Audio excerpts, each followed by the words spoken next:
What's up, everyone? If you're new here, my name is Ethan, and I'm here with my boy Garrett, and we're Hive Fantasy, where we try to bring you as much fantasy relevant content as we can. Dynasty, redraft, all of the above.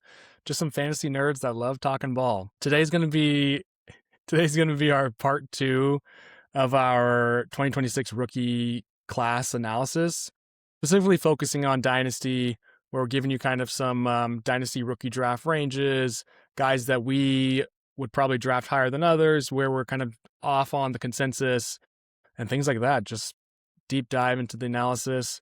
We got our resident scout guru Garrett over there, who's going to be really the one diving deep into these quarterbacks. But we're one day out from the draft. For day one was yesterday. Garrett, do you have any thoughts about it before we get into this?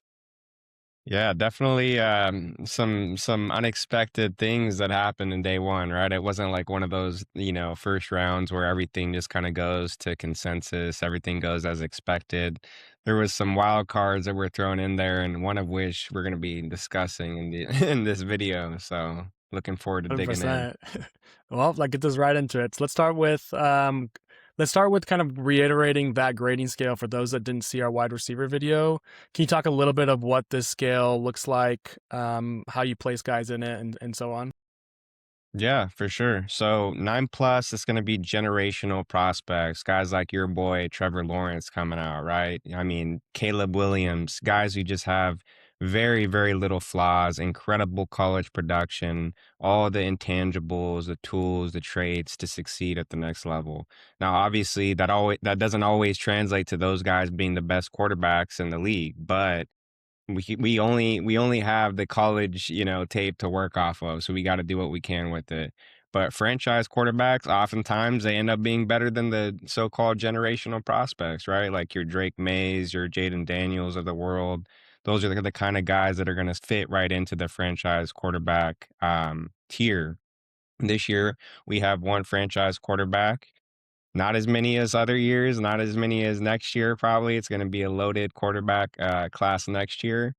But we also have some other guys who could, if they develop properly, they could turn into solid starters in the league. So it's, maybe a unheralded quarterback class, but we'll see what comes of Mhm. these guys. You don't want to count them out too early. 100%. And then, just as Garrett mentioned, the one franchise quarterback, in our opinion, one kind of developmental starter, and then a couple guys, in that backup early on in their career. But again, you never know. Those backups oftentimes, develop and then become stars later on. True. All right, well, let's get started with our one and only franchise quarterback, the number 1 overall draft pick to the Raiders, Fernando Mendoza.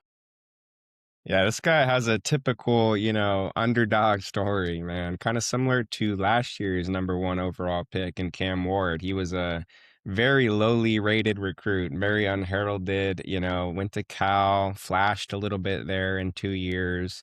And then when he moved to Indiana last year, that's where we saw the meteoric rise, right? Where he just put everything together. And, he has the frame at 6'5", 236, little bit heavier than I was even expecting him to come in at. I mean, he's not the most incredible athlete in the world. He's not going to run in the 4.5s. He didn't obviously test, but if he had, I don't think he would have been an exceptional athlete or anything like that.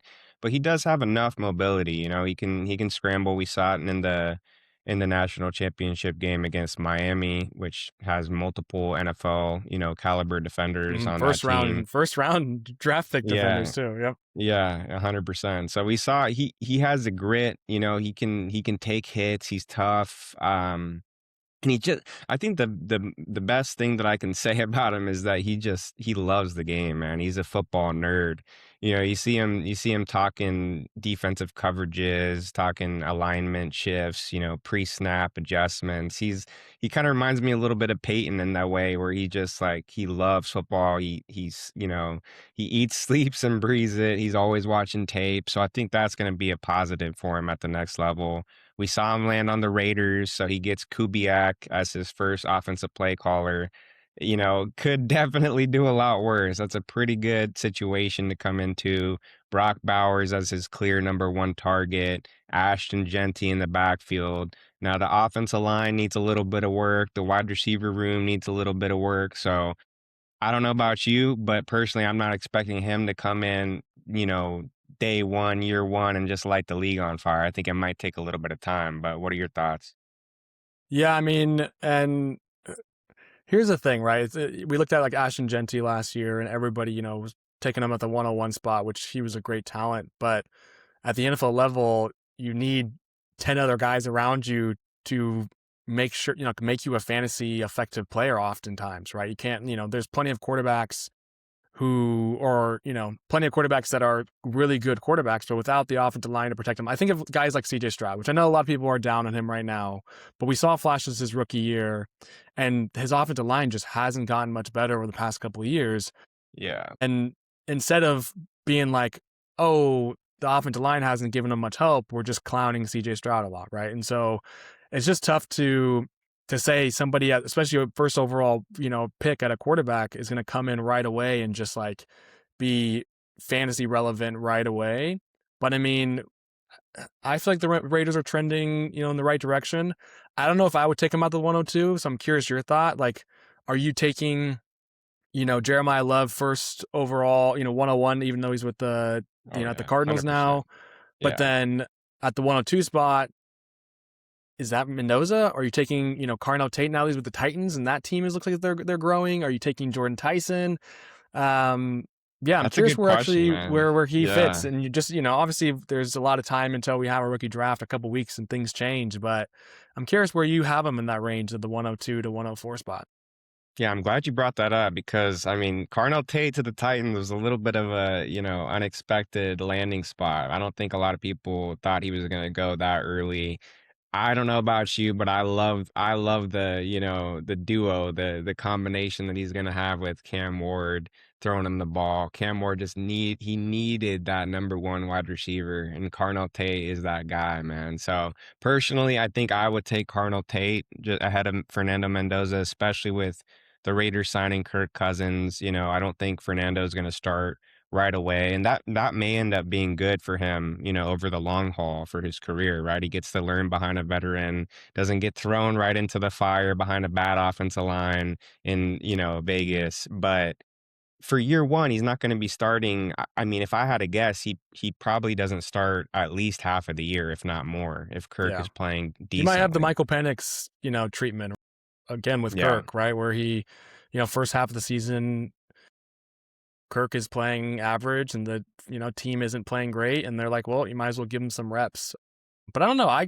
Because of, him being 22, him being a really intelligent quarterback, I could see him, going in there and just like the Raiders saying, hey, we're going to make it a competition, and whoever performs better in camp is going to be the guy that's going to line up, week one. I could see both him and Kirk playing in the preseason just to kind of get those reps and to see what they look like, with that first team offense. So I don't know. I Yeah. think with his, mental side of things, he's not as it's not as relevant or important to back him up for a season behind somebody where he can learn things, because I feel like part of his game is he is so intelligent that he's gonna master that playbook, which is often the biggest learning curve for a lot of these guys, year one. So I don't know. I'm intrigued to see.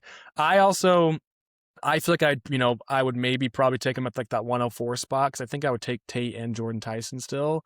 Makai Lemon, Ooh, spicy. Okay. yeah. Makai Lemon at, landing with the Eagles, which, Eagles are a great team, but they're a run first, offense. And we've seen Mhm.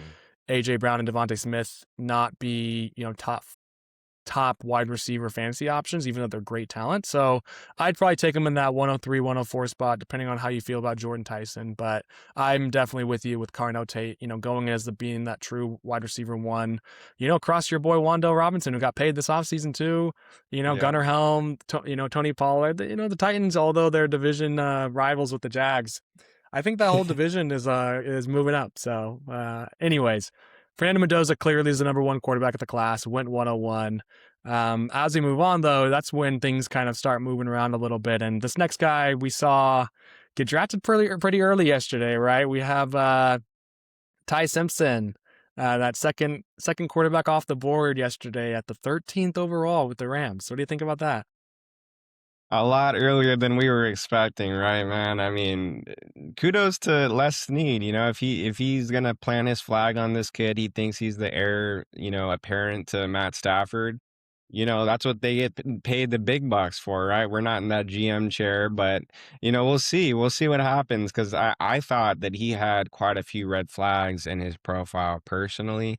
I mean, looking at he only started 15 games in college. He couldn't win the starting job until last year at Alabama, which, there's good quarterbacks at Alabama, but it's not like Jalen Milroe was some kind of like, first overall pick stud. Like if Ty Simpson really was that good, you would think that he would have beaten out Jalen Milroe, for some extra starts, right? So I mean, it's always a risk when you're taking a guy like that, like the Anthony Richardsons of the world, the Trey Lances of the world, who have played such little college ball, and then they're going to be asked to, jump up to the next level and now start. But the thing that he does have going for him, right, is that he's gonna, sit behind Matt Stafford for at least a season, gets to learn the ins and outs of the NFL world, learn how to read defenses, learn how to adjust to the speed of the game. So he has a lot of, positives going for him. Sean McVay is the offensive coordinator there. It's a great situation with the wide receivers they have. So I wouldn't have taken him there, but you know what? They could prove me wrong and he could be a very solid starting quarterback, but I just didn't see a lot of really upside traits, did you? Hmm. I mean, we weren't super high, right? This quarterback Yeah. class, we weren't super high on in general, to be honest. But I'm actually curious. I personally feel like his dynasty value goes up now because of his landing spot, right? I mean, because he's going to be this like heir apparent to Matt Stafford in a stacked Rams offense with one of the best, head coaching minds that we've seen in a while. And he's going to learn behind a GOAT, one of the best quarterbacks we've seen, ever in the NFL. And if they're making it clear that he's the guy that's going to take over after Matt, retires in a couple of years, I mean, you only have to hold on to this guy 1, 2 seasons, and then he gets Puka, a good run game, young tight ends that are going to, Terrence Ferguson is going to be developing. I mean, I think his value goes up because if he would have been, landed on a Cardinals or a, Jets or a team that's like Yeah. still building, I mean, the Rams are winning now. And at the time that, once Matt Stafford decides that his body can't hang on because he's 38 years old and he's like, hey, when I turn 40, I'm done. Ty Simpson's going to go into a team that is going to be a Super Bowl contender right away. And not many rookie quarterbacks get to say that, who potentially are going to play in the first couple of years, right? So I Yeah. think his dynasty value shifts up because he got pretty lucky to, be behind a guy that's like on his way out and that's going to be humble and he's going to have great offensive minds around him. Hopefully Puka recovers from his little off-season partying and stints. But I mean, I think that he kind of has the best case scenario for his, his career by landing with the Rams, even though I wouldn't have taken him at 13. I mean, they could have gotten him, later on in the draft. They could have traded back if they wanted to and still gotten him, in my opinion. Yeah.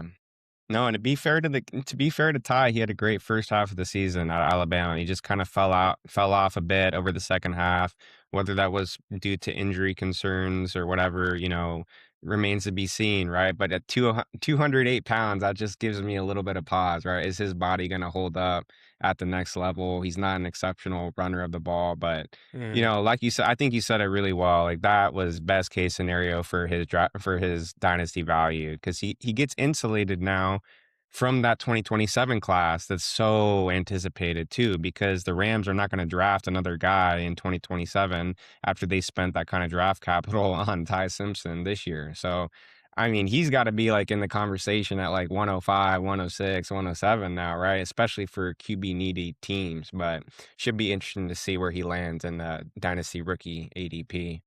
Yep, I'm curious. I know that, our range on the board here was before the draft, and so it is interesting Yeah. now to see, as the draft is happening, what guys are going to shift up, what guys are going to shift back a little bit. So, yeah, so Hmm. that's Ty Simpson, the second quarterback on our list and the second quarterback that was taken off the board. But now let's get to quarterbacks that haven't been taken yet. We're at day 2 right now, and the day 2 hasn't started yet. So let's get into kind of that backup tier. We have 2 guys in this tier. Let's start with our third quarterback, Drew Allar. What'd you see about him? I know, injury, of course, and Penn State this past season was just a mess, and if we had this conversation the last year, this whole conversation would be a lot different. It's kind of funny, right? Because him and Nick Singleton were so highly considered, before before they played this last season, and they could have come out a little bit earlier and probably had better draft capital than playing another year and then coming out this year. But things don't always go as you hoped that they would. But they bet on themselves, didn't work out. But Drew Allar still has a lot of upside, man. Like the mental stuff is the main concern, I think. The processing, he panics under pressure a lot. Like whenever I saw like a free pass rusher in his face, he kind of just like, okay, I'm gonna throw it up to like the first read that I see that it has a decent chance. So he would just kind of throw it up for grabs, and that led to a lot of turnovers. And turnovers in like the worst possible time of the game too. There's like some of those interceptions cost Penn State big time. It was kind of the difference between wins and losses at times. So if he can really clean up the mental side, add some composure, some patience to his game, learn how to live and fight the next play, right? Like take the L, take the sack, whatever it The is, ball and away, out of bounds, yes, yes, exactly. So that's kind of what he needs to work on, is the processing, the consistent accuracy. But there's flashes, man, where he has an incredible arm. Like the arm talent alone, I think, is better than Fernando Mendoza's. And, people may flame me for saying that in the comments, but he can sing it, man. This kid, it's not the arm strength is not a problem for him. So there's flashes of accuracy too, where he'll put it on a dime 50, 60 yards down the field. So there's a lot to like with that. Just depends, where does he land? What kind of coaching staff does he get? Does he develop? That's really what it yeah. comes down to. What's interesting is this is like kind of there's like a dichotomy here with Drew Allar and Ty Simpson, right?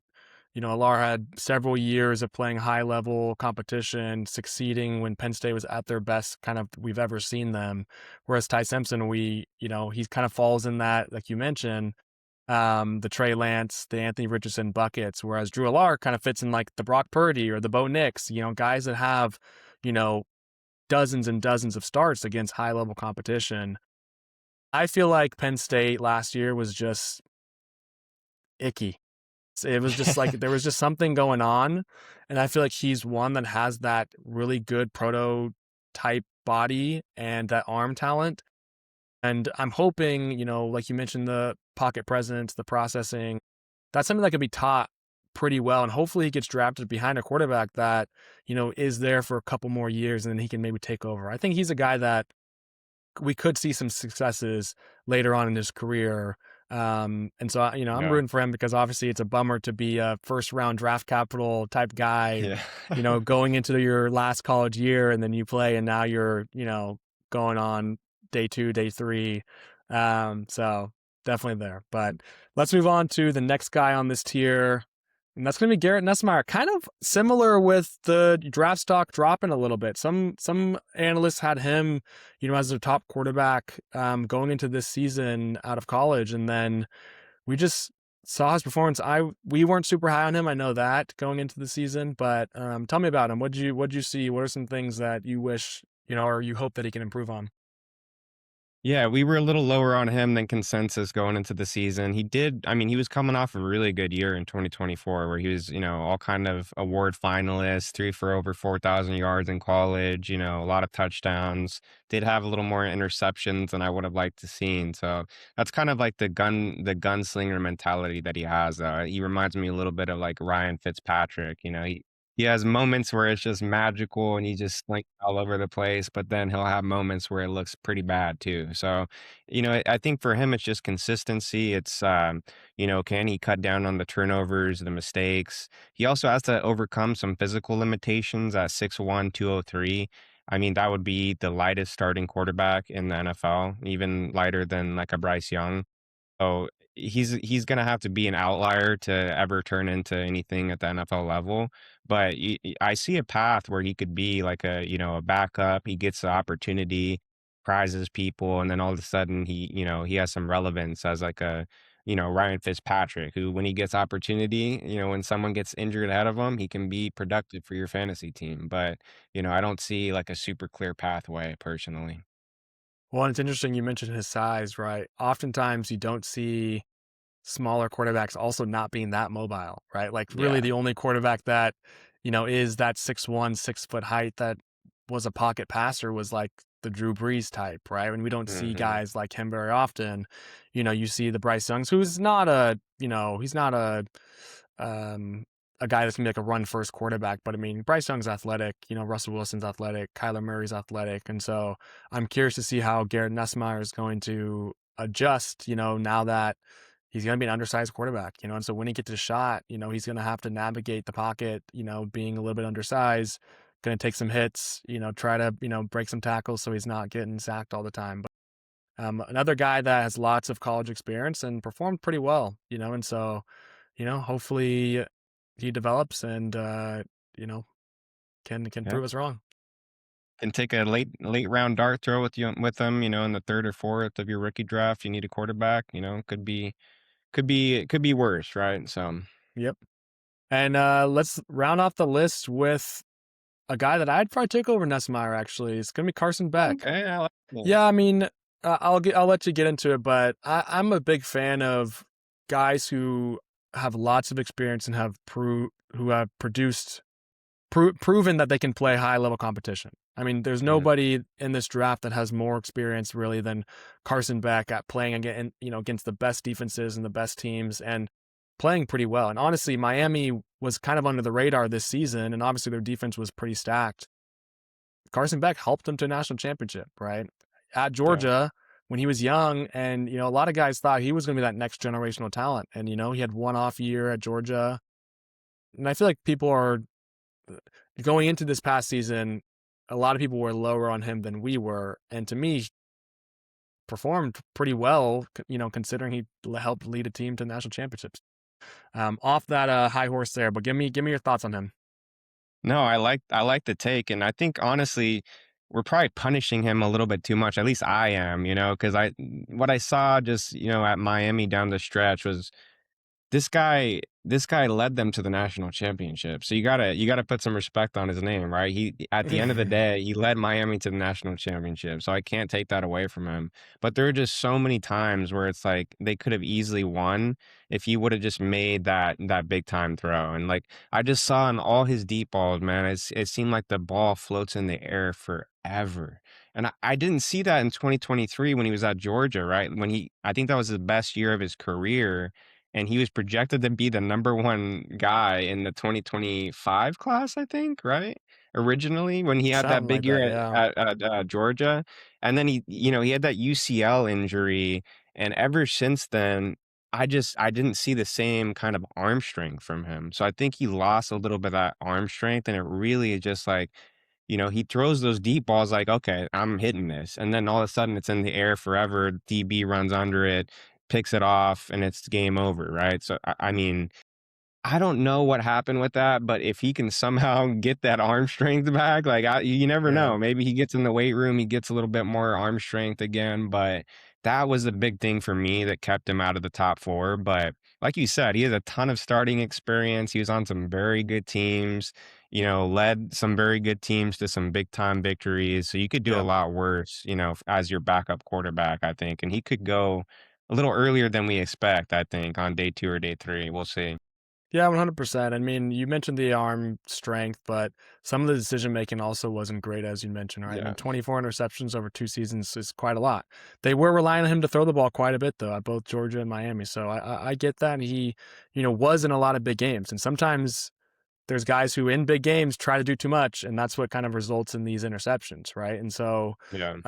I think he's a guy that he sits behind a quarterback for a couple of years, and maybe that UCL is still a little bit of an issue, and he can kind of rehab that up without having to be the guy and without having to play, 10, 12, 13, 14 games in the season, Yeah. and can, put on, put on that arm strength, hit the weight room.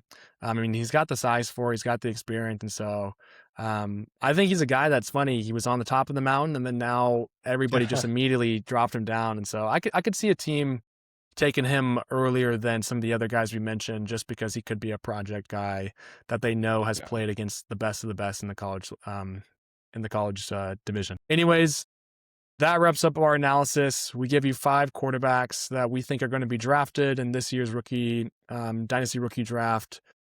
Garrett, any final thoughts before we leave them? I know we have more to come, more videos to come. So there's going to be a lot of good content we'll be putting out soon.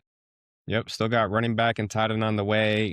We'll be seeing these landing spots trickle in as we record these, so we'll try to update you guys wherever we can, tell you where we would take them in our Dynasty rookie drafts. But good luck to everyone. Enjoy the NFL draft. Enjoy Dynasty rookie draft season.